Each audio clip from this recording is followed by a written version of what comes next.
Okay. Oh my god, I'm shaking like a leaf. I hope I can get this. I hope this is working. Please be working. Please be working. Okay, I gotta calm down. Mark, wait until you see this. You're gonna have a frickin' canary. Okay. Alright. I am on my way up to the mountains to take some videotape to show Lisa. And it is December 27th, I believe. And I believe this is Jewel, and oh my god, I'm shaking. Saw something kind of out of the corner of my eye, just skirting power lines. It was tilted and straightened out and shot straight up into the air. And okay, let me get a better view of where I am. Okay. Here's the power lines, and if you look, oh, where is it? Where'd it go? Son of a bitch, I hope I didn't lose it.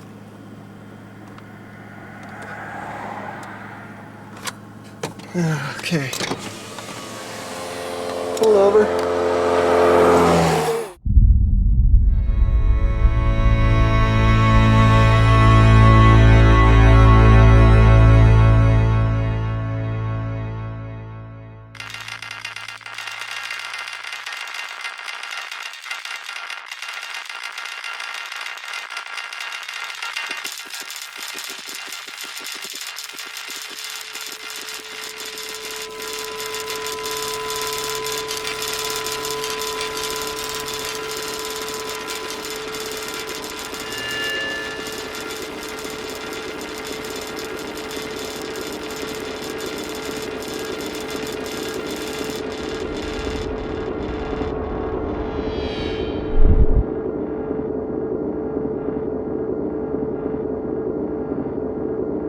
I actually noticed it as I was turning into come up to Daniels Park.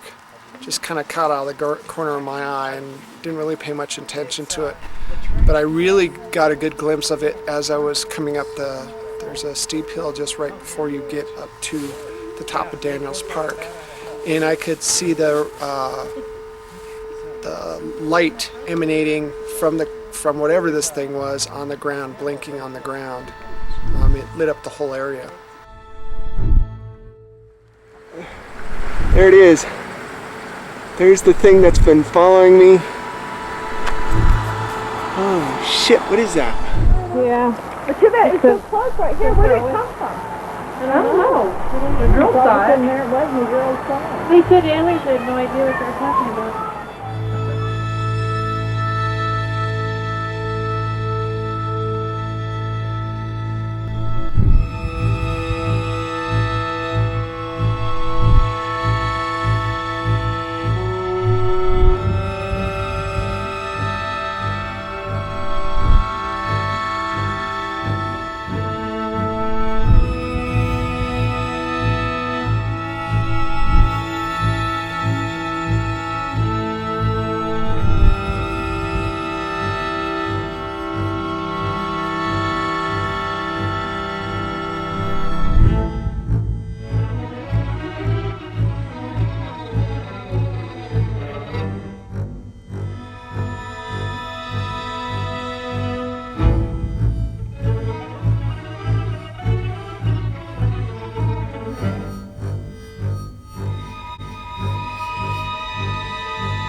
I can't tell you what this is. I have to convince myself of what I keep seeing. Thank God there's lots of other people that see it too.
day before yesterday, when I had the sighting over the over my work, actually, when my boss first saw it, that night, something must have happened because I woke up in the morning and I had some indentations in my back, and I didn't notice this actually. My sister noticed it, but I noticed that I had sores around my wrists, like I was been roped or had been handcuffed or something.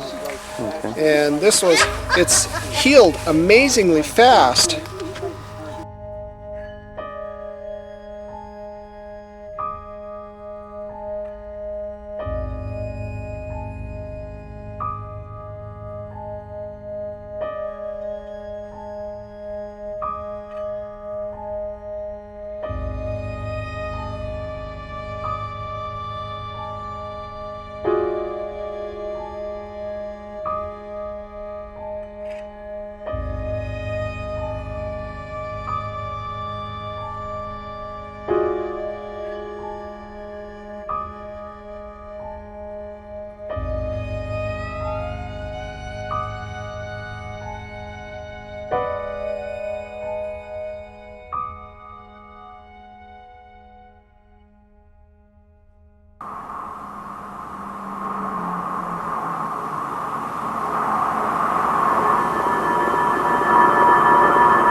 Cool.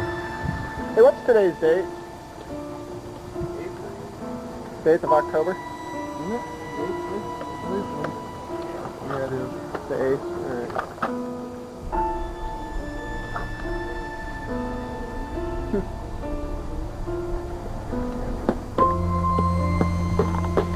I don't know, personally I think it's a little fishy that something happened and just the next day they come and replace all that siding.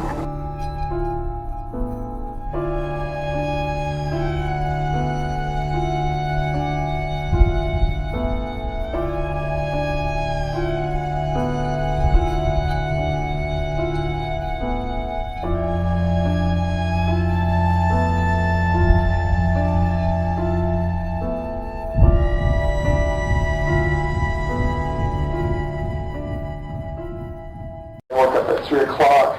The swimming was gone, the bruising was gone, everything was gone, and I could run up and down stairs. It was the creepiest thing. So if you lose power when you're sick, the next time everything's really fine? I hope so. we don't know, it's just really odd.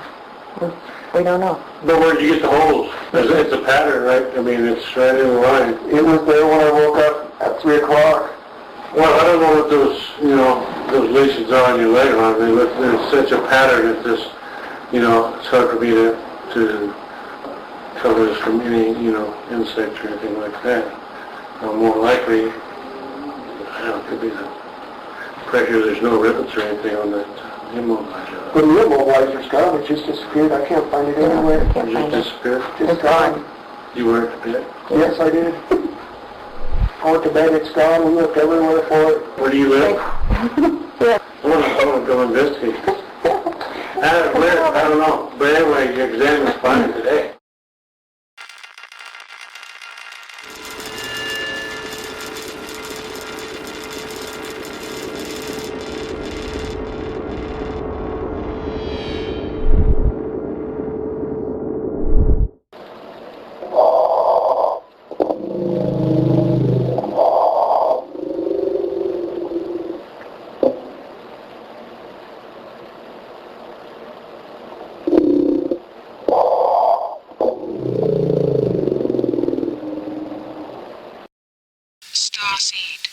It's time.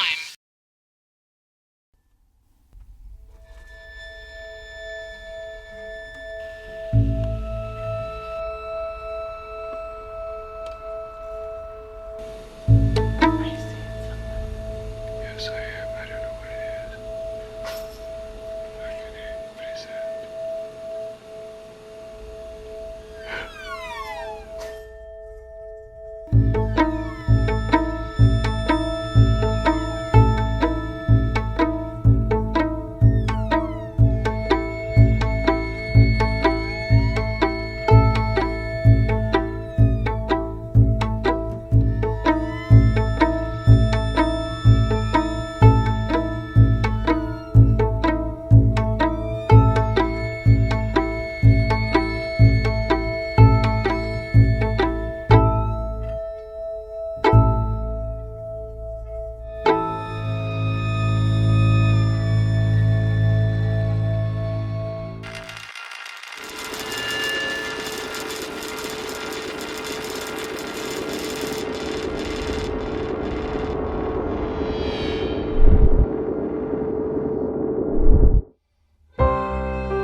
Okay, today is May 5th, 2005. We have problems with our speakers buzzing all the time, and I wanted to let you see and hear for yourself.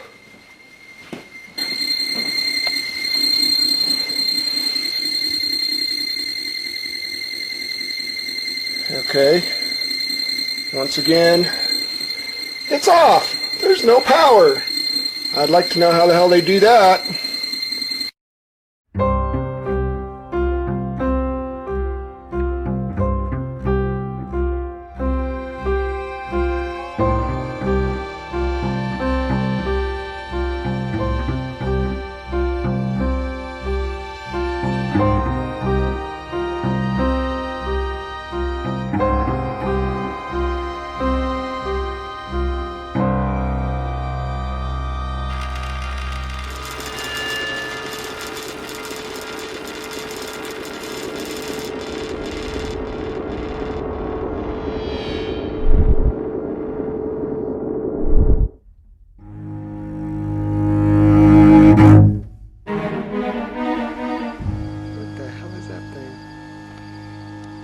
Holy shit.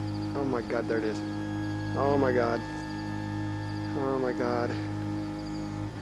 Holy shit, what the hell is that thing?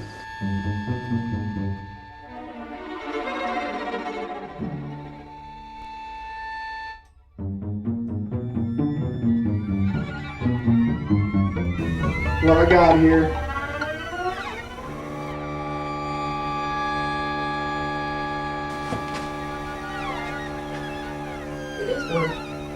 See?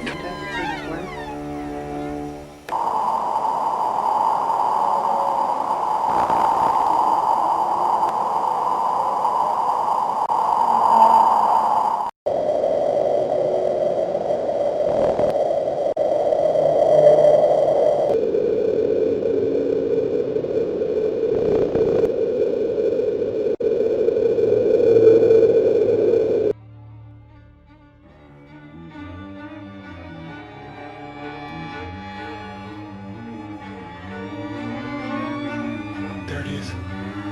I got it, I got it, I got it, I got it. That's the same freaking orb. I gotta go over here and see if I can get it better. It is the craziest thing. There it is. There it is, there it is. I'm gonna zoom in, I'm gonna zoom in.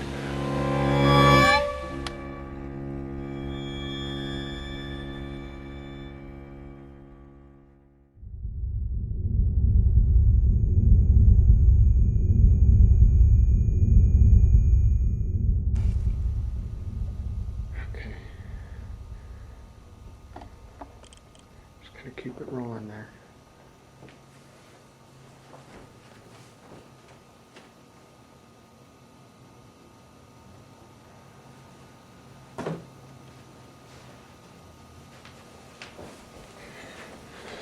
ahead. I'm gonna go to bed.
Some little bastard. Oh man, what is that?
No, nobody outside.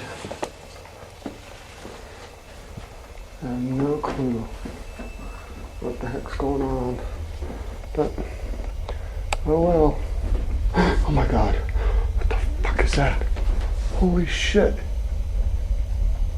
Oh my god, what's it doing? Holy shit. Oh man. Where the fuck did it go? Oh my god.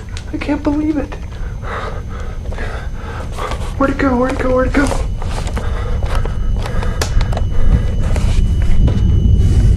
Holy shit. Oh my god.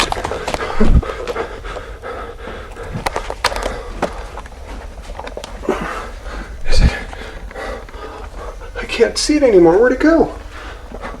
I can't believe that. I can't believe what I just freaking saw. Oh my god. Oh my god. That's amazing. Oh my god, what?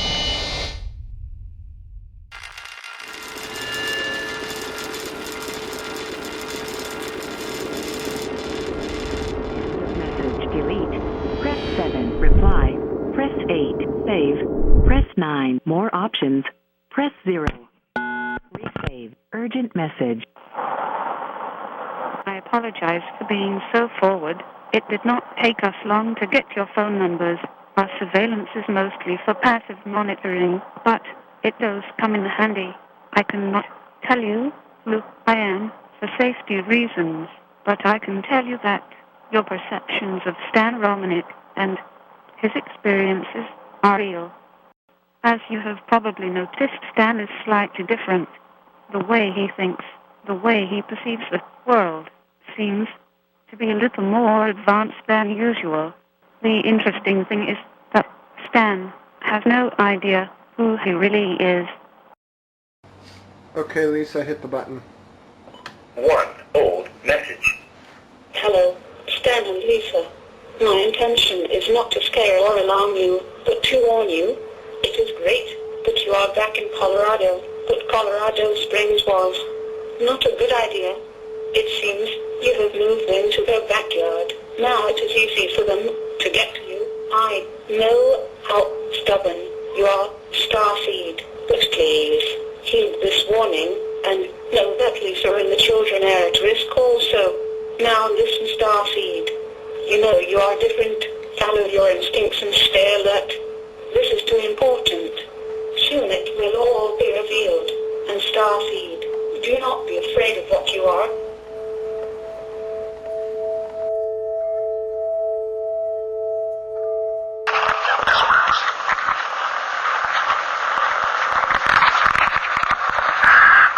Okay. Sorry about that. Someone was at the door. That's fine. It's nice to get to talk to you, Starseed. Who is this? Who I am is not important, but let's just say it's someone with your interests in mind. My interest in mind? Huh. You have my interest in mind. Why don't you send money? Money. Money can be tracked. You're smart. You will be fine. Just stop being so stubborn.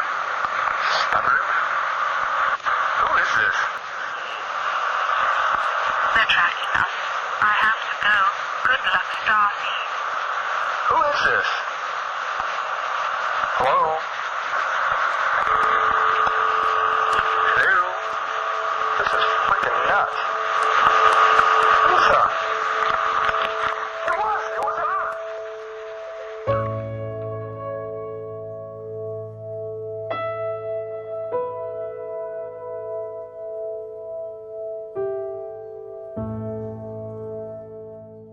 I keep hearing like some weird ass thing in the background. Like a mumbling. Something. Yeah. Are you still there, Heidi? Yes, I am. What the hell was that? I don't know. That was really a neat sound.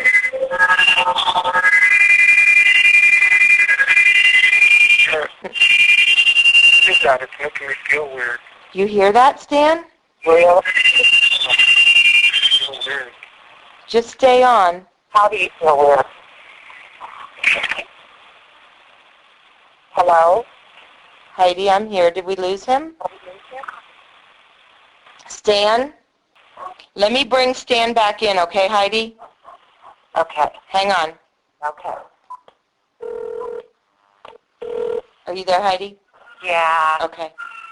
Hey, April, is Stan there? Yeah, he's on the floor. He passed out.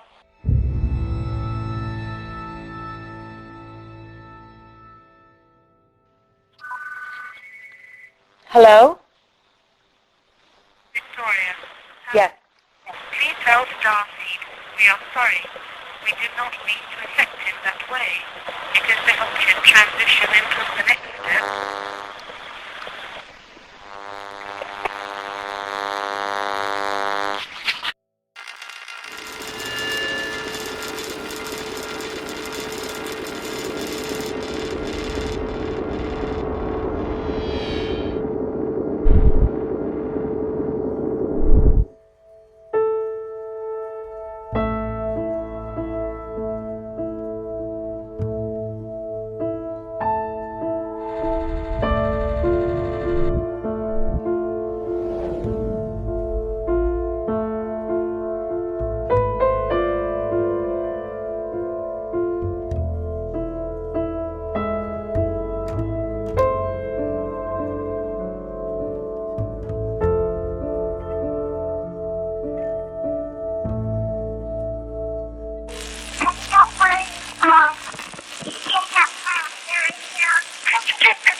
Hello?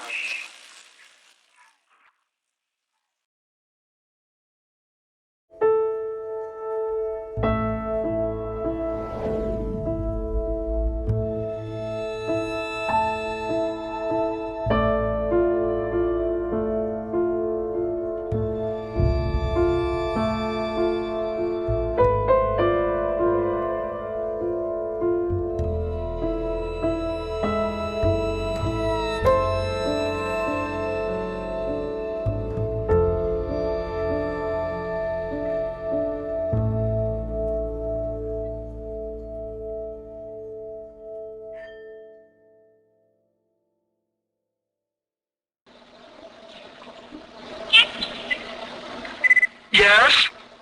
Hi. We can hear you, this is Kioma. Kioma, hello. Kioma, are you there?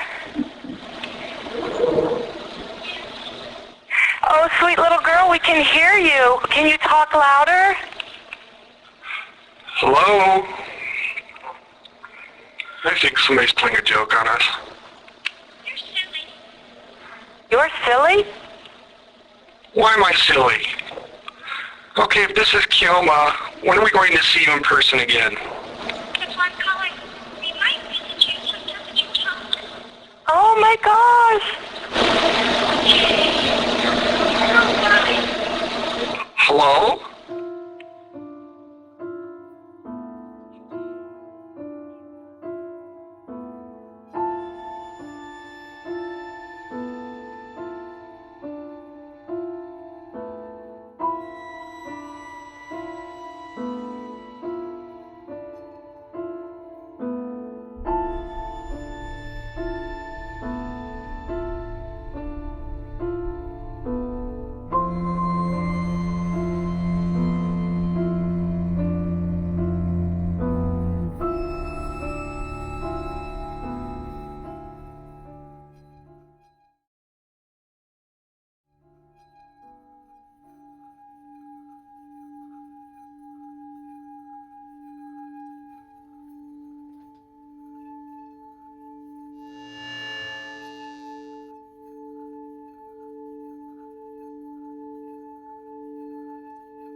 One thing that I think strikes a lot of people, and it certainly did me when I met Stan, is he's just a normal guy. He's almost like a barometer, and you know, and when things around him change, it really affects him. My first thought was that he was highly sensitive, highly aware, what I would think of as the artistic personality. Answered questions quickly, appropriately. I was impressed. He seemed like a normal guy. Average person, nothing unique. They're a normal family. I mean, I saw their family life. They all seemed very honest and very sincere and down to earth. So. He wears socks, he wears shorts, he wears shirts. You know, it's not like an abductee is somebody who wears a tinfoil hat. They don't have moon boots. You know, he's very normal. But he has abnormal things happening to him, around him, but more for him. You know, it's pushing him to do something very important, not only for himself, but in a way for humanity.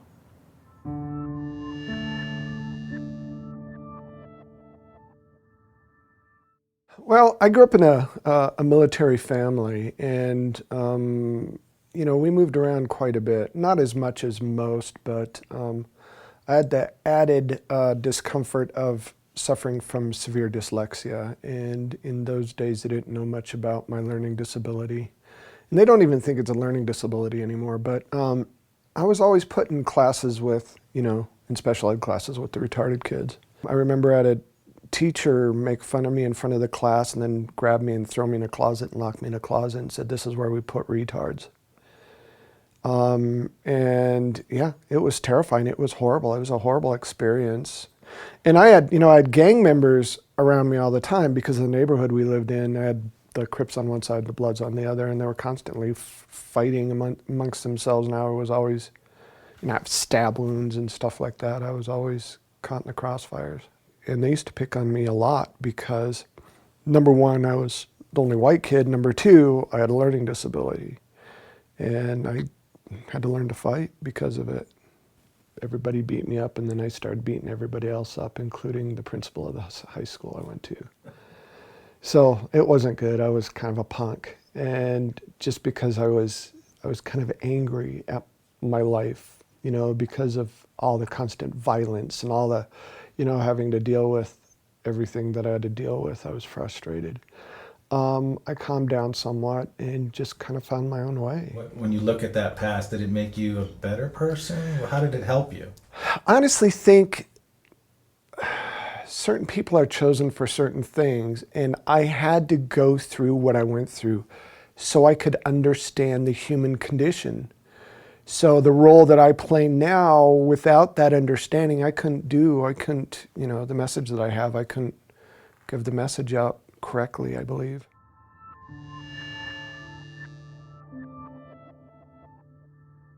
You know, when I was growing up, my opinion of UFOs was, I thought people are crazy if they believed in that stuff. You know, I just didn't believe it. There was no reason to. I didn't even pay attention to it. I was in my own little world, my own little reality bubble, and that's the way it was. I was taught that there's nothing out there other than us. God made us, and that's it. And so when this big event happened, it switched everything around. I mean, it literally took me a good 2 years to come to terms with what had happened. And stuff continued to happen through that time. And what makes it so different is when the stuff happened, there were other people around. I wasn't by myself like a lot of these that you hear about. Most of the stuff that happens with me, even now, only happens with a lot of people around. So you know, it took a lot to shake my tree, but when it shook violently, and it changed everything.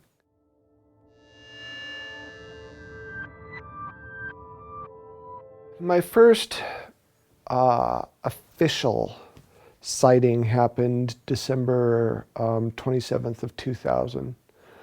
I'd met my wife online. She lived in Nebraska, I lived in Colorado. I wanted her to come visit me, so I thought, you know, good way to do it. I was going to videotape the surrounding scenery and the skyline of Denver, and you know, send her a little care package with flowers and chocolate, stuff like that. I decided to go the back way up to the mountains, and there were cars pulled off to the side of the road. Must have been 20, 30 cars pulled off the side of the road. And all these people had gotten out, and they were staring at something above the power lines that were off to my left, or I should say off to the south. And as I was driving up, I'm looking at, trying to see what they were looking at, and it looked like some kind of weird silver hot air balloon. And I'm thinking, that thing's gonna crash into the damn power lines. And as I got closer, it's like, wow, isn't that the strangest hot air balloon ever? I got my video camera and started, you know, trying to videotape this thing. As soon as I rolled down my window, this thing acted like it noticed me somehow. And it was actually tilted forward, and it was moving along the power lines, and it reorientated itself and literally shot to about 1,000 foot. Before that, it was maybe 100 foot off the ground, just right above the power lines. And again, 30-foot diameter, this thing wasn't small. You know, I was fighting within myself, you know, am I really seeing this? And if I am really seeing this, it has to be some kind of military thing, but how can the military have anything like this? You know, are they really that much more advanced, and blah, blah, blah, blah, blah. And then I get a hold of Lisa, you know. I call her, and I explained to her, and I was upset. He called saying, you're not going to believe this. I don't know what this is, but turn on your web camera. I took the camcorder and I put it on the screen, and I put the camcorder up to the web camera so she could see it. I was very excited, and he was convinced he was insane. And I'm like, this is so cool. And she believed in this stuff and I didn't. So she kind of helped me calm down. I mean, he was just so excited, but scared. You know, it was just that little boy in him where it's like, you're not going to believe this. And yet it's like, I don't believe this. This is too weird. This is too scary. But this is really cool if this is what it is. You know, kind of a drama with him. It took a lot to convince me that anything like that was even remotely real.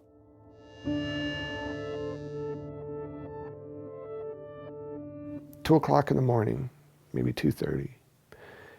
And they must have been knocking for a while because I'm a heavy sleeper, but they knocked long enough that it woke me up. And I thought, first thing I thought is maybe my friend ran out of gas and he had to walk back. Maybe it was the neighbor, they were drunk. I wasn't sure.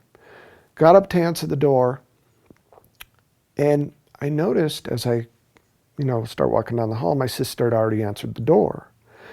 And I looked past my sister, and there were 3 people standing outside. the first thing that popped into my head is, oh my God, they're here to rob us. They're going to rob us. And I'm yelling at my sister, don't let them in because they're going to rob us. And she's, as I get closer, I realize that she's, eyes are kind of just slightly open, mouth just wide open, and she's staring at the ceiling like she's still asleep or something. And I'm yelling at her and she's not moving. And then when I get really close, I realize there's a female and 2 males. And I gotta tell you, I was really scared. I mean, I was really scared because I had just come to the realization that UFOs were probably real. But I didn't really think about the fact that something had to be driving these UFOs and that they might not be human. And then now I'm being confronted with this reality that there's something at my door that isn't human. And let me tell you, it was really quite disturbing to me. And right as I got to that realization, the female stepped forward. And for whatever reason, I could hear myself screaming in my head, but I couldn't. It wasn't coming out. And she grabbed my wrist. A thought popped into my head. You're okay, it's gonna be okay. And the thought was not my thought. I didn't put that thought in there, it just appeared. And let me tell you, it must have freaked me out enough that I somehow snapped out of whatever trance they had me in. And there was a male on either side of me, and by the time we got outside to the balcony, I grabbed one of the males and I was gonna literally throw him off the balcony. And I felt the light tap, like somebody was tapping the back of my head, and I woke up somewhere else. I don't know. I mean, it's really bright. Mm-hmm. It's like really bright. Mm-hmm. Where's the brightness coming from? All around, really bright. I'm kind of stuck to a wall. Mm-hmm. I think it's a wall. I can't tell. Mm-hmm. What makes you think you're stuck to a wall? I can't move my arms. I can move my head. I can move my body. But it's like I'm sucked or glued to the wall. You know, you go to an amusement park and those centrifugal force rides that spin around and you're stuck to, that's what it felt like to me. But it was incredibly intense. Something around my wrist. I'm trying to get free. I can't get free. Mm-hmm. And is it just around your left wrist?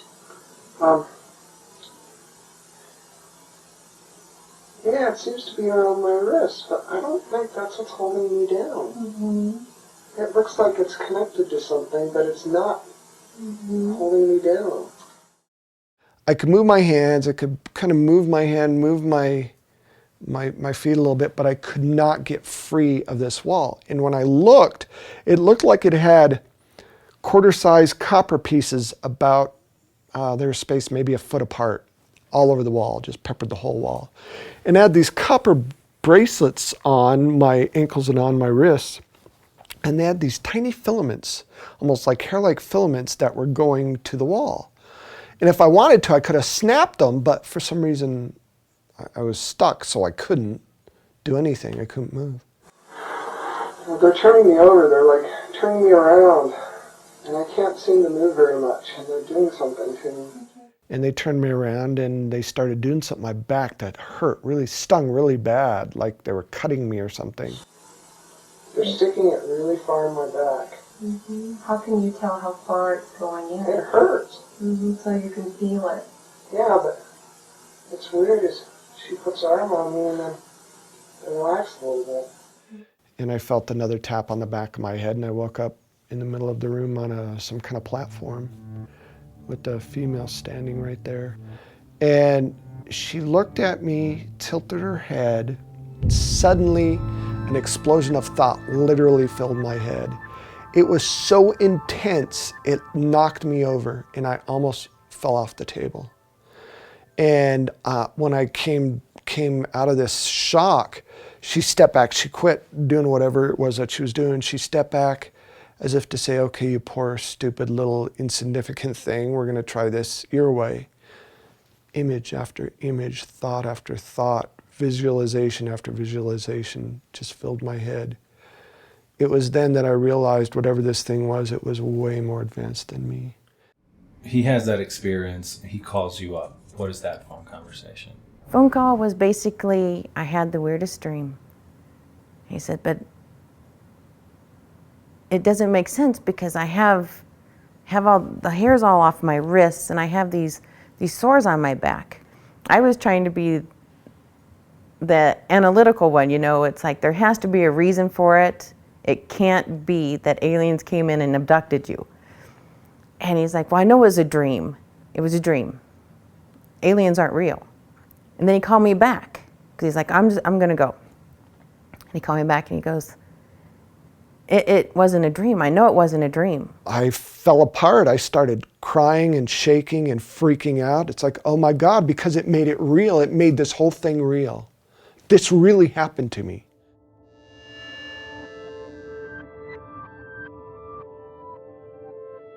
You know, when Deborah took me through the regressions, I started reliving all the pain. I started vividly remembering everything, every nuance, every sound, every painful experience, everything that happened. The most profound thing that happened to me was the part that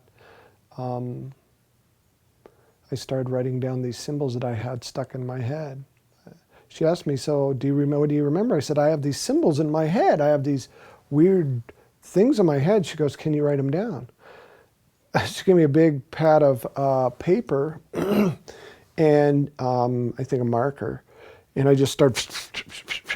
I remember the symbols really clear. How can you describe them? Oh God, I could write them down for you.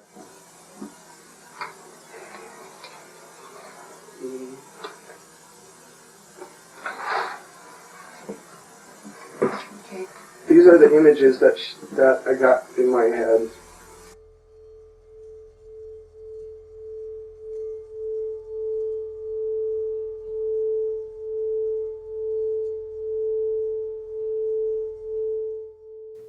My first abduction experience really was about, I think, seeing who I was, maybe seeing how I developed. I'm not sure. The abduction experiences after that seemed to involve reproductive stuff. They're really fascinated with our reproductive abilities and fascinated with our genetics for some reason. Or maybe they're manipulating our genetics. In my case, I think the latter is probably more true. Every time I'm up there with a woman, a human female, and usually it's the same one. Over the years, it's always been the same one. It's really bizarre. So are the two of you together or separately? We are together. We're together. Okay. And we're side by side, and we're being led into this other vehicle or room. Or okay. After they did whatever it was that they were doing, checking us out or whatever, they brought me and this woman into this room. And then what happens next as you're taken into that room? We're just sitting there, and then all these little kids. I don't know if they're kids. They're like little. They kind of look like kids. Mm-hmm. All these kids come up, and the lady's like starting to wake up, and she looks real happy, and she starts hugging them. Mm-hmm. And then she looks at me, and I look at her, and then we're both really confused. And mm-hmm.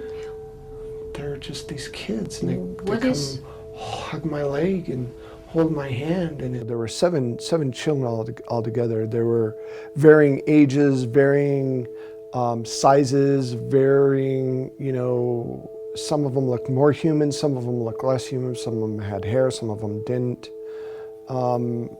And I'm looking at these children, and I'll never forget,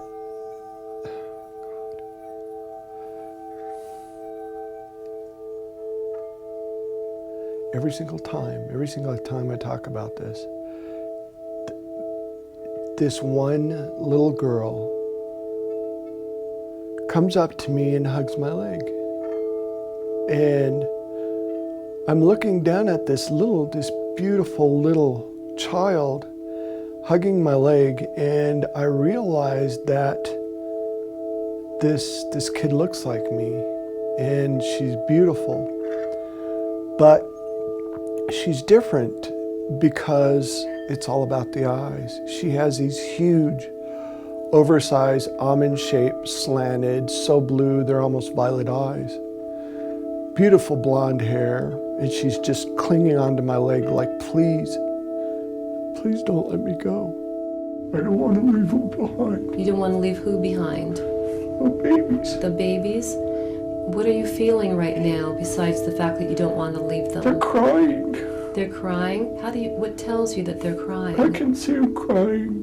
They're reaching for me and they're making me go. The children are making you go? No, they're taking me away from them. Stan basically was reliving his experiences. It wasn't even about remembering. And to sit there and watch as he physically experienced the pain inflicted on him was very hard. It was just heartbreaking to watch. The memories he did have of his abductions and the woman that he remembered seeing her, he knew what she looked like, what she sounded like, was hard for me. But during these regressions, it all just came really, it became a reality for me.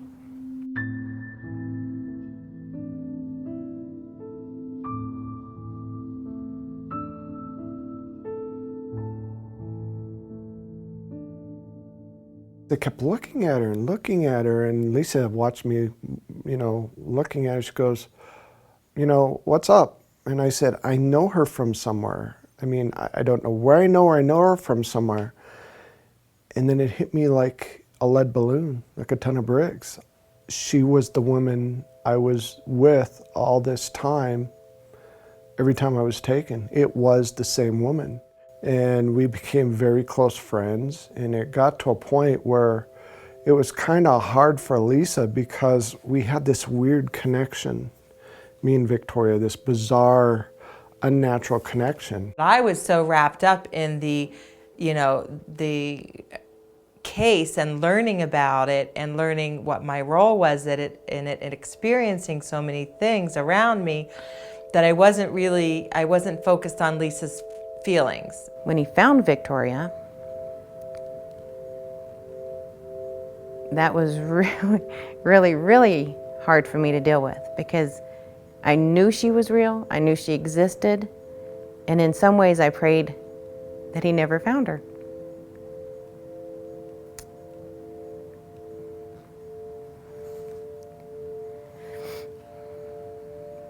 Because for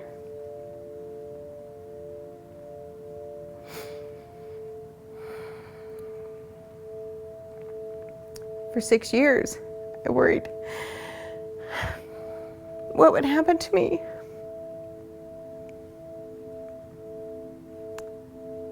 As his wife. And then when it happened, all my fears started to materialize. It was like this new courtship.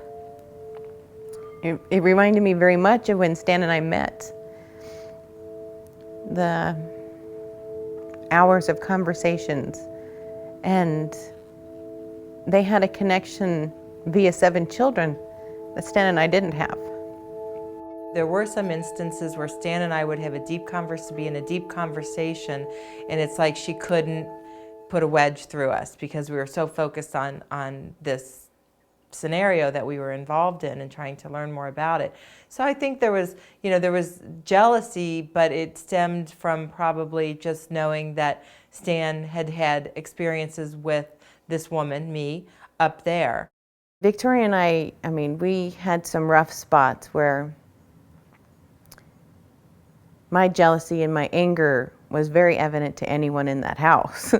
We'd get together and the two of them would disappear and I would flip out. I mean, I would just be furious because when I voiced my concern, it's, oh, you're imagining it.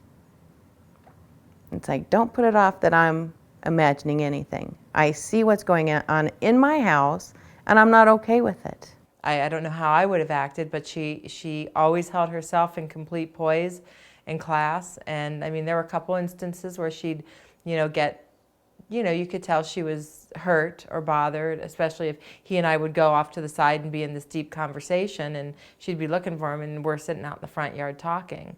And then I started understanding, not liking it obviously, but understanding that here's these two people that were put together in these terrifying experiences.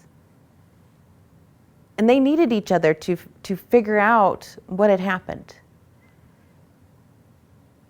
I just wanted them to do it around everybody else, you know, not so closed off. So my jealousy wasn't like crazy, and I wasn't worried constantly that tomorrow is the last day of my marriage. What she has gone through is such a difficult emotional path, and she has been able to do it with grace and keeping her head on and keeping her marriage together.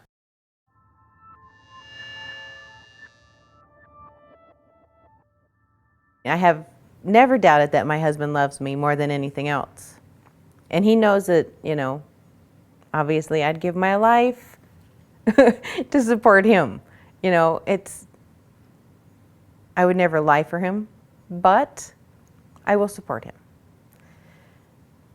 I'll back him up when he tells his story, when it's true, and the events are accurate. Otherwise, I call him out on it. It's like, no, that's not when it happened. So. Can I interrupt you for that? Mm-hmm. From that? You just said you would never lie for him. That's right, I won't. To your core, that's who you are. Absolutely. So nothing that has happened in any way, shape, or form in his life and to you has been fabricated? No, nothing that he has shared with you or anyone else is fabricated. I cannot tolerate liars. I cannot stand deception. I would, if I thought Stan was lying about any of this, making any of it up, I would have walked away faster than anything. Love or no love. I wouldn't do it. He's not lying. Stan, no. When you live with somebody and the person is undergoing trauma, and the person, you know, has physical contact. In other words, this isn't just downloading of aliens. This is physical marks and physical problems and physical interaction.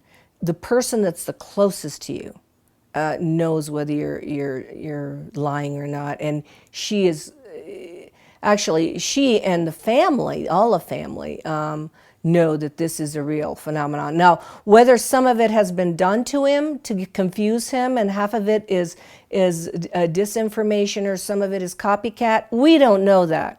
But we know some of it is real. Do I believe everything that, you know, that's happened to him? Absolutely not, because I can't investigate everything that's happened to him. But I'll tell you what, out of all the things that he's claimed has happened to him, even if you believe 40%, that's a lot. That's enough right there. Just that 40% is enough to, you know, to believe that, you know, he's an actual abductee.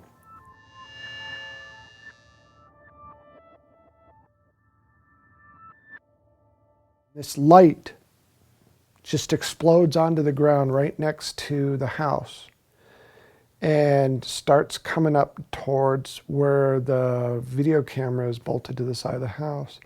And you see these what look like soap bubbles start flying around, and it almost looked like there's a little bit of steam coming off the grass when the light hits the grass.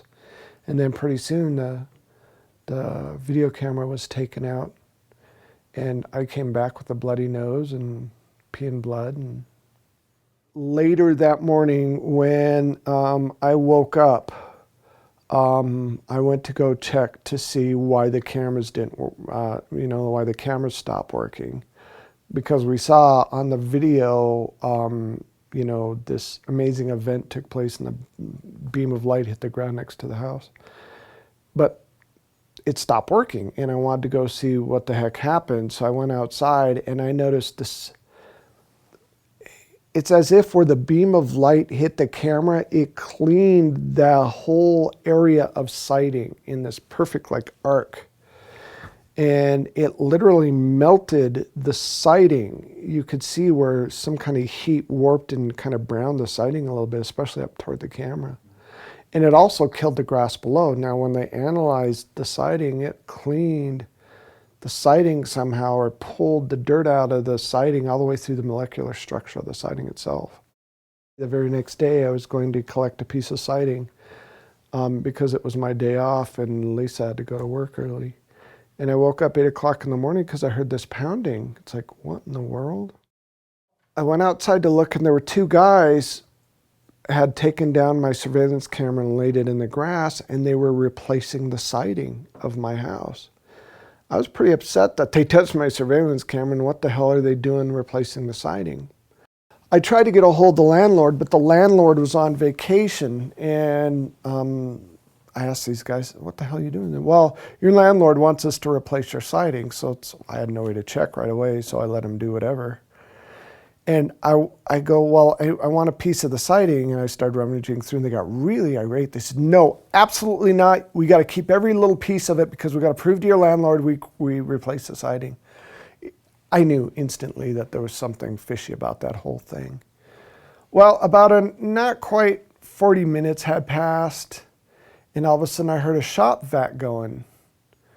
Well, I came running outside, and they were shop vacuuming the yard, and when they weren't looking, I grabbed a piece of siding. Even before then, I went and got my video camera because I wanted to videotape the whole incident because I didn't trust what was going on.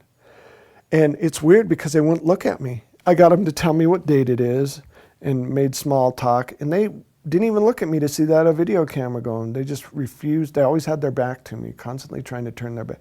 And when I purposely walked around to face them, they'd turn away. And so I grabbed a piece of siding, and after about 45 minutes, they shop vac the yard, and I thought they went to lunch and were going to come back. They disappeared. It says Bob Siding from Grand Island, Nebraska on the side of their truck. And all they replaced is where the UFO beamed my surveillance camera. That's it. And when I called the landlord said, I didn't ask for them to side the house. Why are they siding the house? I hope they don't charge me. So, and then the investigators looked up Bob Siding from Grand Island, and there's no such thing. No such thing.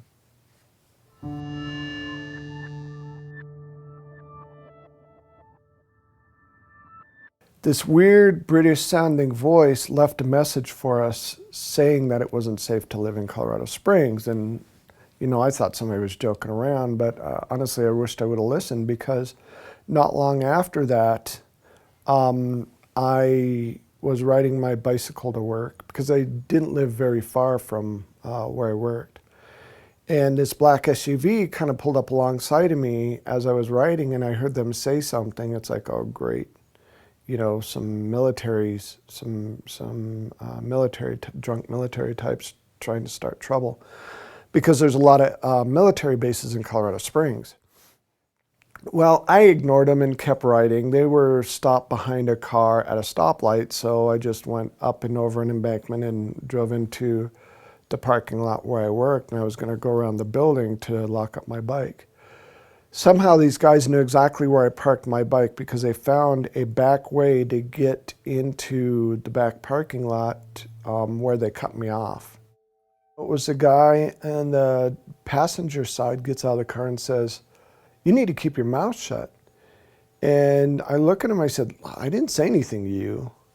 And I knew these guys were going to start trouble. And you could tell they were definitely some kind of black ops or military just by the way they looked. He started shoving me, and I kind of fell off my bike a little bit. And I heard him just talking about the alien stuff. And I said, I can't shut up about this stuff. That's ridiculous.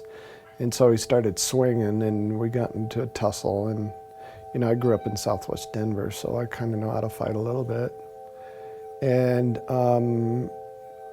then the guy behind the passenger seat, there were 4 of them altogether, got out and did all these kung fu karate kind of moves. And I actually laughed at him. I think it kind of pissed him off a little bit.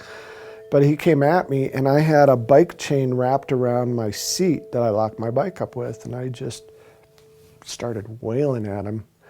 And I honestly thought I killed him because he was on the ground jerking around and shaking really hard like he was having convulsions or something. And I felt this intense kind of weird tickle pain thing on my lower back, and I hit the ground. And as this was going on, people were driving by watching this happen. Somebody called the police. The police were there almost, oh geez, within 5 minutes of these guys picking up their buddy and throwing him in the van, their whatever SUV, and taking off. Come to find out, they actually tased me. And that's why I fell to the ground. And one person tried to follow them and lost them. So there was a police report made, and ended up with a broken wrist and a broken nose. And you know, I wished I would have listened to that call.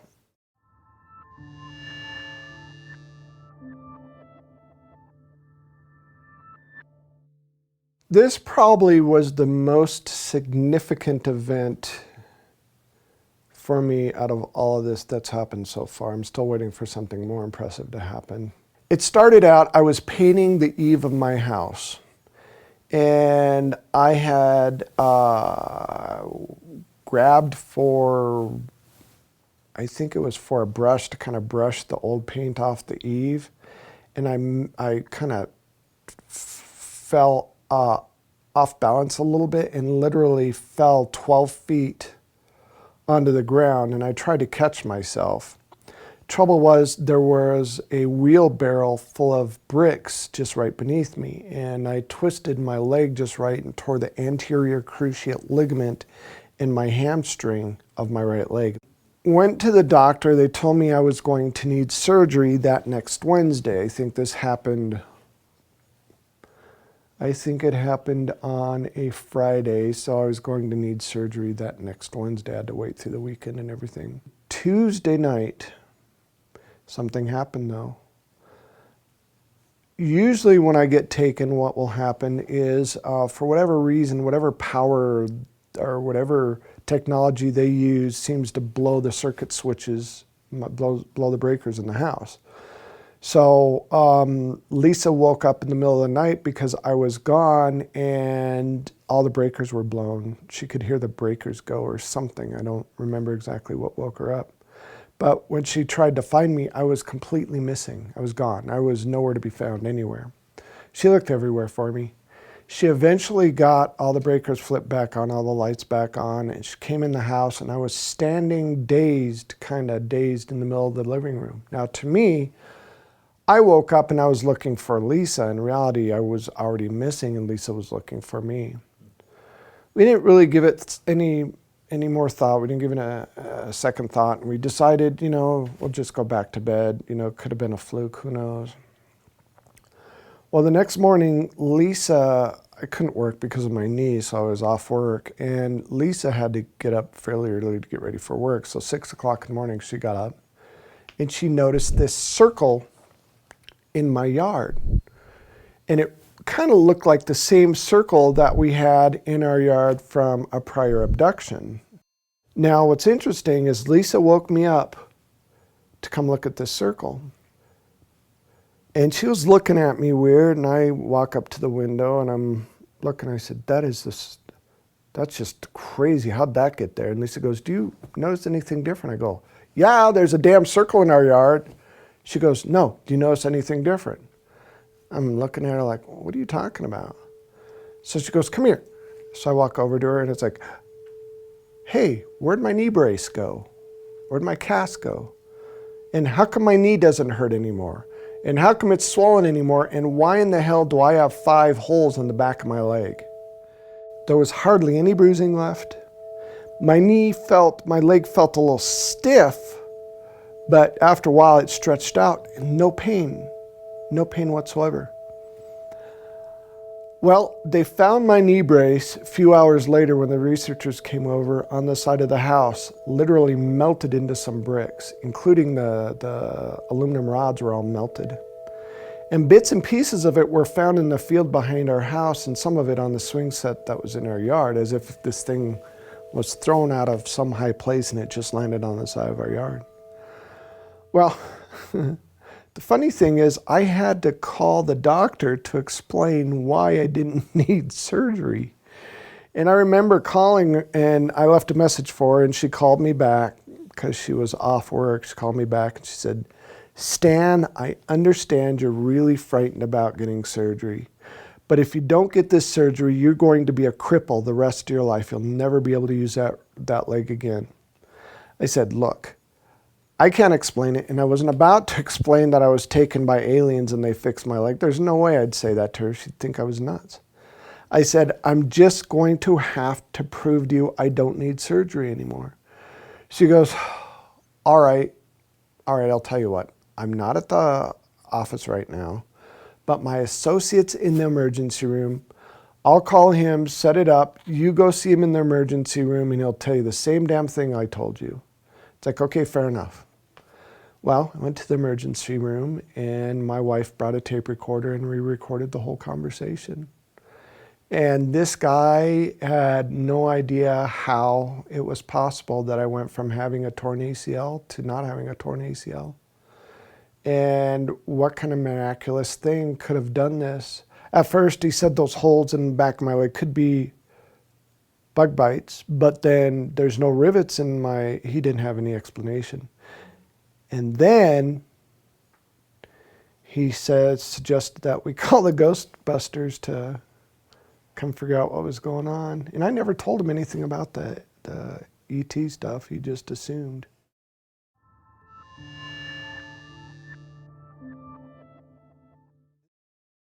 This video was pretty much the piece of evidence that put me on the map. It's also the one I get the most, what's the word? The most crap for, basically. You know, the debunkers try to, and the skeptics just will pick that thing apart. How it originally started, I got married, moved to Nebraska, and I was living in a town called Kearney, Nebraska. And I was watching TV and got up to get a drink of water when I noticed movement outside of one of the windows. And it's like, why the hell would somebody be looking in our window late at night? And then the first thing I thought was, oh my God, we got a peeping Tom trying to see my stepdaughters. This literally went on for months, good 3 months, maybe 4. Called the police, neighbors knew about it. It got so bad we set up little booby traps outside. And every time, you know, we heard a noise, we had a bat by the door and we'd run outside, but nothing. One day, one of the researchers said, hey, you've got a Sony Hi8 camcorder with night shot on it. Next time you see movement out of one of the windows, grab your tripod, put on a tripod, point it toward that window and see what you can catch. Well, it happened, and I grabbed my camcorder and put the camera on the tripod and pointed it toward that window. And I went to the bathroom. I was sitting at the edge of the bathtub reading a magazine because I really wanted to catch this guy. I wanted to give him a little time to look in the window. And I was reading the magazine and there were 2 flashes of light. And the second flash of light was so bright it almost blinded me, and I had the door almost all the way shut. It's like, holy crap. So I looked and I kind of ducked back, and then I kind of looked again. I see this head pop down and it's like, yes, I got him. Finally got the little son of a gun. And I went to go look out of the window to see if I could see this guy. And I saw what I thought was a small child running toward the backyard. Whatever it was clipped the bush next to the house and stopped as if it heard me or something and slowly looked back at me. And what's interesting is I thought it was a full moon because I had a real good visual of this thing, whatever it is. And come to find out there was no full moon, so it might have been something else over our house that night.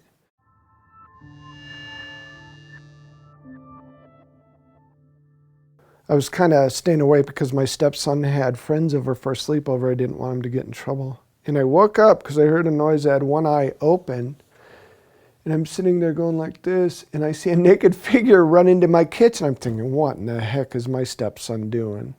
I thought his friends dared him to do something, and I was going to go find my camera to blackmail him because I wanted to catch him on camera. I went upstairs and they were still asleep. I kind of woke one kid up, opening the door. I said, I heard a noise, and then went back to sleep. Went back downstairs, made sure, you know, there was nobody messing around with me. I was just about to turn off the camera when I see this figure looking at me through the sliding glass door, blinking, moving. It's like, that's got to be somebody in a costume or some kind of puppet or something. I got closer, he closed his eyes slowly, and as if he was trying not to make a sudden move, he slowly just moved off to the left and disappeared. It's like, holy crap. So I'm looking outside to see if, you know, there's somebody holding like a puppet or something, and there's nothing. I went to the kitchen and there were maybe 3 flashes of light that you can see reflecting off the windowsill of the kitchen. And I woke up on the ground 45 minutes later, only remembering seeing the flashes of light. I didn't remember actually seeing being in the window till I looked at the VCR.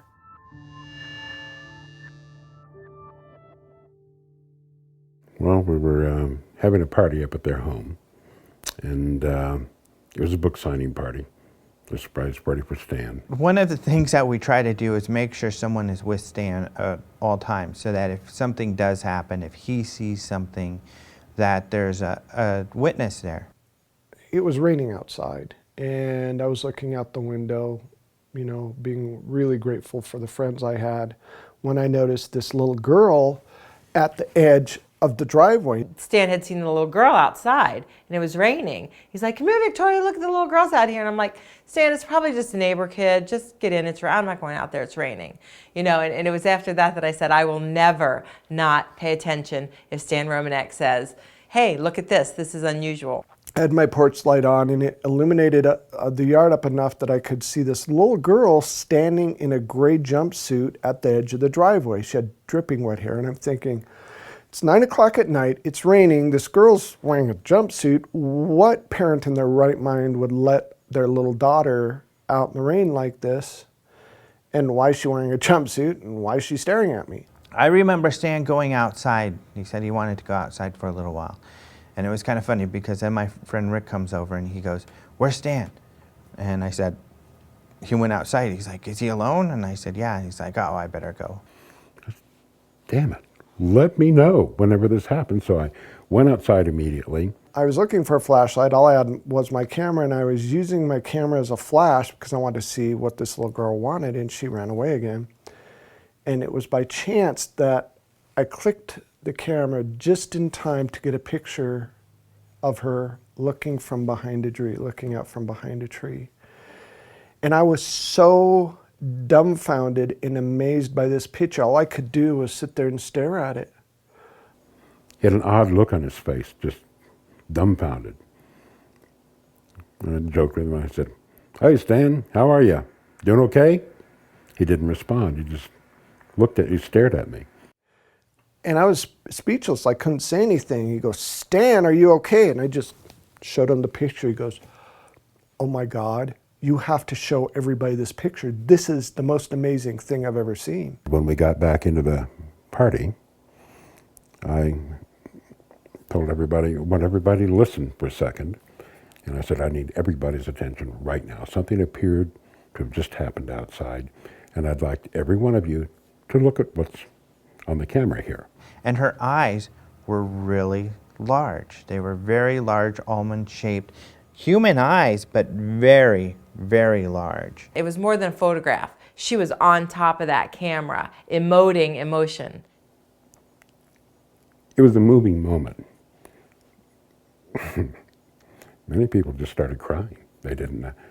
There was something so profound about what appeared may have just happened.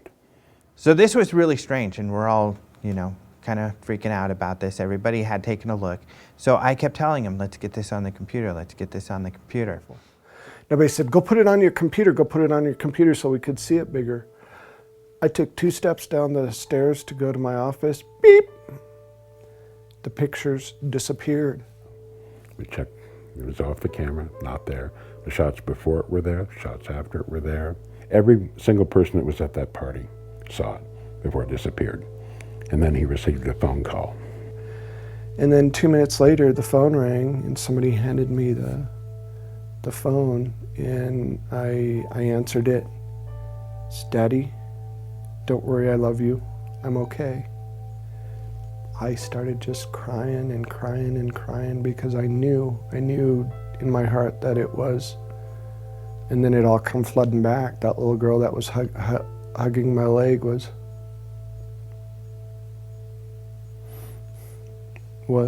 the girl that was there at the party.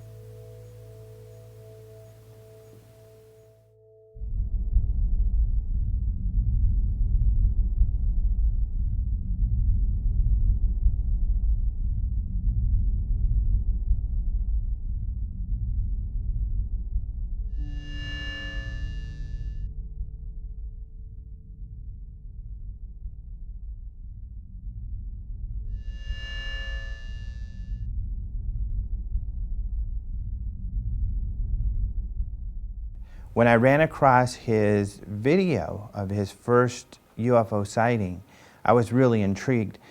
Plus, I was part of MUFON, and I noticed that they had one of their investigators look into it. So really, I kind of, since it was some of the best video I had seen, wanted to look more into the veracity of the video. And I found that it was very credible that the MUFON investigator had found there were several witnesses to some of his first sightings. When you only have a first-hand experience, only one person, and there's not really much you can do with that. That's not the issue. That was never the issue with Stan. There's just so much information out there. It's almost overwhelming. Stan's story is incredible also because it has so much proof. It has so much credibility. I mean, he has not only photographs, films, videos, he downloads formulas. He has it all in that story. That story is a gold mine for an example of perfect contact. There are aspects of the case that are very solid, that it would be impossible for Stan to hoax. Stan is being used to give a message also. I mean, he's being used to say it's real. The stuff that I've seen, the evidence that he has, that I looked at, the people that I've interviewed around him, wow, yeah, he's the real deal, no doubt.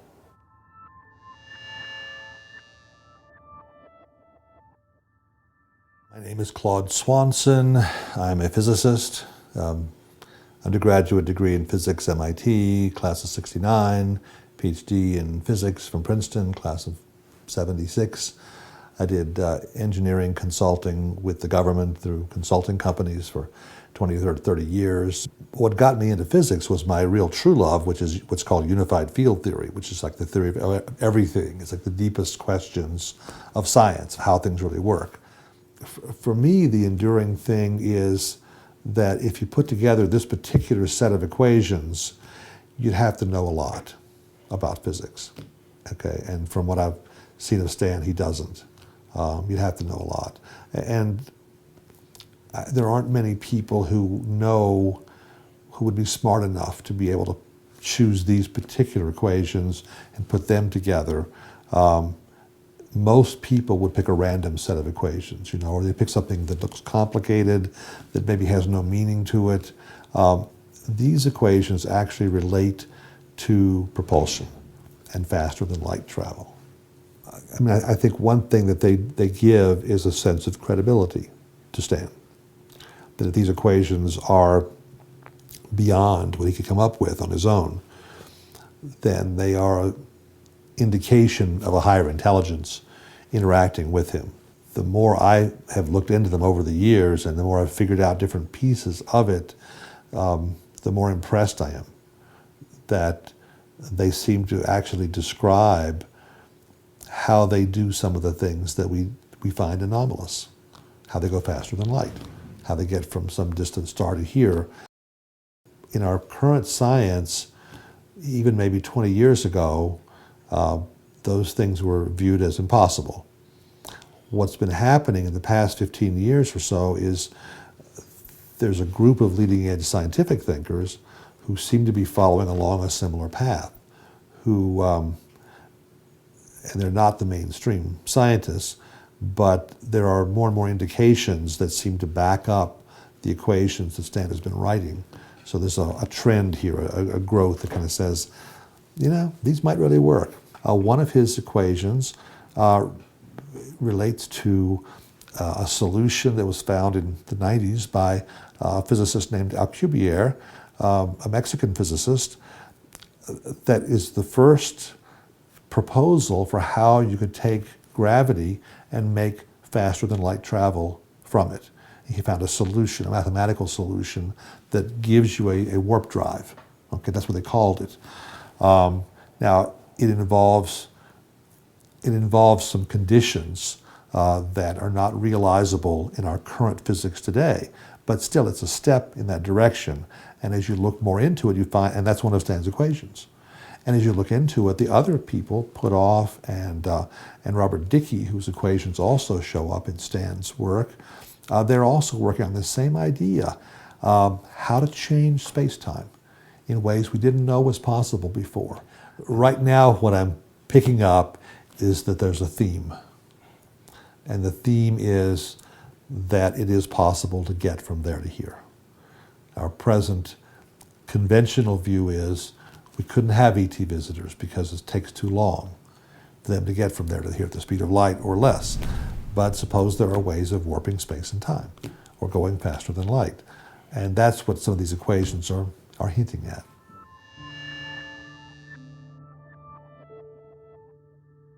My first name is Stanislav. My middle name is Gergely. My last name is Ojak. I have a PhD in clinical psychology, and I have a background in engineering, architecture and design, industrial design, and education, headmaster, private school for gifted children.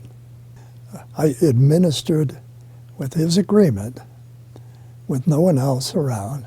His wife was in that building, as was my wife. It was a home of a mutual friend. There were about 5 other people, and they're in the remainder of the house, and we use this office. The doors were closed, very private. I asked him a series of questions to determine, from my interpretation, his coherence, his intent. Is he there to bribe me intellectually? Does he want me to set up some kind of an assessment or analysis to glorify who he is? I look at all those issues. I gave him some document. I said, okay, now I want you to take these tests and answer them at whatever speed you want. Don't worry about the length of time. But you can't ask me any questions. And he said, okay. So he took the post-traumatic stress disorder assessment, and it shows that there's a very high degree of stress related to something. Now, it could be related to his marriage. It could be related to something he refers to as a UFO experience. I gave him a personality test, which is called Myers-Briggs, in order to be able to understand his personality relative to himself and the way he answers questions. I also gave him one for his ability to recall things, for memorization. I gave him one for interpretation in regards to lying. I outlined 27 different questions and how he answered them. And I watched what he did with every test, because that's part of the assessment. How did he take it? Was he eager? Was he frustrated? Was he focused? Did he ever stop and lean back? Or did he ever hit the table? Many things that might show frustration. He did all 5 tests very calmly. And when it was all through, it took, as I recall, almost 2 hours. When it was all through, he said, I'm through. How am I? I said, you look okay to me. He said, me? I said, I haven't assessed the test yet. How can I answer that? It's okay. Look at it, tell me. I said, it'll take longer than that. Because I have to look at it carefully and do an assessment. He said, can you just tell me, am I crazy or not? Can you say that? I said, yes, I can tell you. From my perspective, you're sane as most people, if not more. You merely have had more experiences that confuse others more than they confuse you. And what I explained to him, norm is not something that we can all agree upon. So we have to have a norm which to agree upon. So if you're asking for my norm, are you normal? The answer is yes. If you ask many other people, the answer is no. In fact, they probably call you weird, a liar, and things. I said, you do not lie. Or you do not to me. Your experiences are real. I have a lot of proof for it. Therefore, you're okay.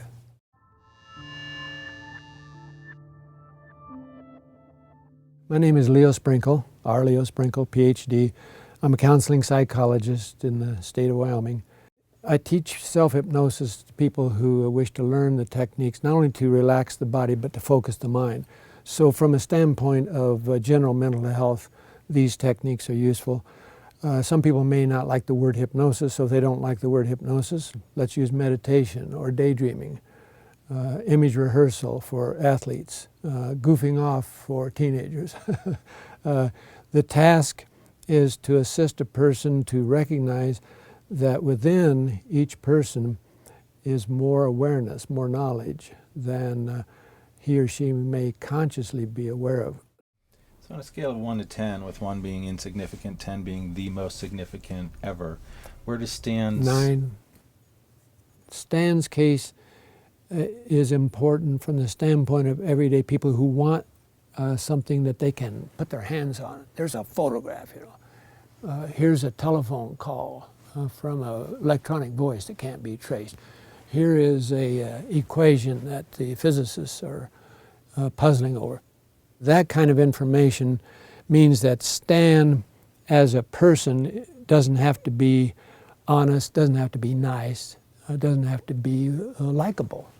He is nice and he is honest and he is likable, but he doesn't have to be because he's got all this information around him. He has been willing not only to share the photographs, the films, the phone messages, he's been willing to work with other people and write books and to create film, so that not only his story, but the people who are with him, their stories are being documented and being shared.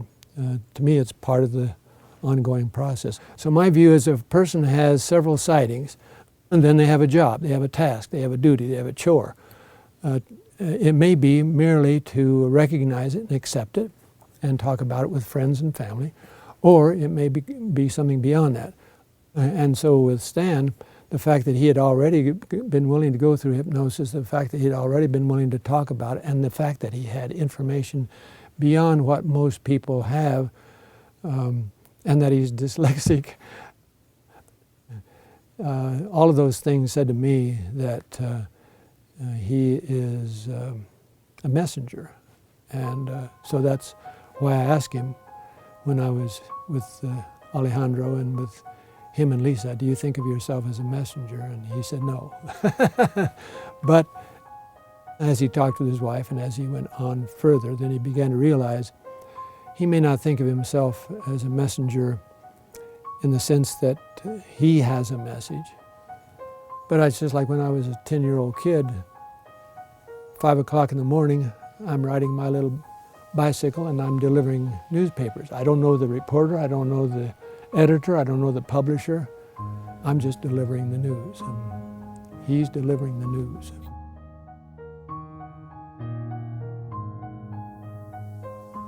He's probably a vehicle for some group or some race to give a positive message to the planet. But, you know, he's human. So we get all the human stuff and then we get all the starseed stuff together. And he has a purpose, he has a mission. And I think his story is fascinating, and I have recommended that this is the ongoing contactee case people should look at. I remember Paula Harris asked me some years ago, why don't you think people believe in UFOs or want to? And I told her because people have no place to put it in their mind. There's no reference. And it is of such importance or significance that it would force a person to reconsider all their foundational beliefs. Their beliefs about religion, who we are, what we are, why we're here. People aren't prepared to go through that mostly. It's much easier to go along with the herd, and I've got plenty of things I want to do or have to do, and I'm busy, busy, busy. It's amazing how many people witness unusual events and rationalize them and go about their daily routine. It's our nature. It's the most comfortable thing to do. I mean, I think that there's a growing number of people who are taking an interest in the larger definition of who we are as human beings. There are thousands, tens of thousands of people who've had near-death experiences, who've been dead clinically on the table, the operating table, the heart operations, things like that. They've experienced the other side, as they would say. There's a uniformity in what they're reporting, that there is another side, they come back saying we are powerful spirits here in these physical bodies trying to have a human experience.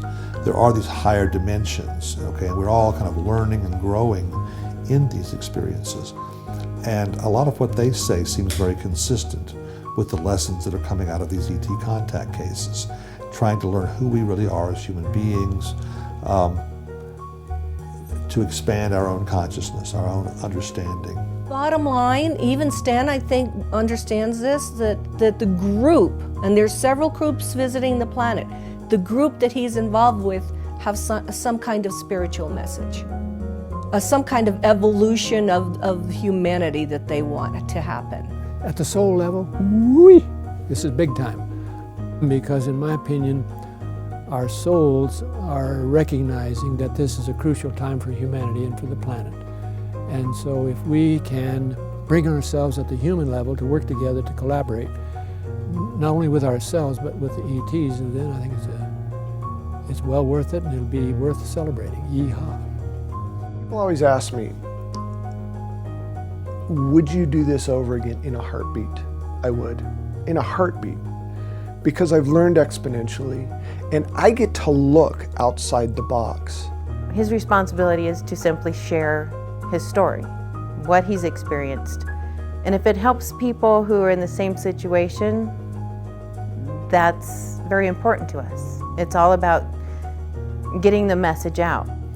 Every person, whether we are a researcher, whether we're investigators, whether we are a viewer, whether we are a contactee, or whether we're a fan or a foe of a contactee, each of us has our story, and each of us is unlocking inside. Why am I afraid of ETs, or why do I love ETs, or why do I wonder about humanity? Each of us has our own story. I have definitely gone from ignorant, disconnected, frightened, to enlightened. I have. That's what this is about. That's what my message is about. There's more stuff out there. And it's time for the human race to grow up. It's time for the human race to know who they are. It's time for the human race to understand that there's more than just themselves. It's really easy, but it's very daunting. All we have to do, the human race, is understand that we're not alone, and it changes everything. But trying to get thousands of years of, society ripped out of you is going to be tough, because we've been taught these certain things through religion and through all these other control mechanisms that we're supposed to think this certain way, and it's not benefiting us at all. And so, the message is there's more out there, and it's time we know it. It's time to grow up and take responsibility for who we are. We're being asked to grow up and to be more in contact with the spiritual side of ourselves. And to me, that's what this whole process is about growing up and taking on a more mature and a much larger view of who we are and how we fit into things. From the bottom of my heart, I just want to help the human race. It's just, I get lost sometimes. I don't know if I'm doing the right thing or the wrong thing. I just try to wing it as best as I can. But really, when I realized my role in all this, I felt honored to be a part of it. And I still feel honored to be a part of it. And I pray every day that I can somehow make a difference in what happens to this wonderful race, this glorious race, because it's important.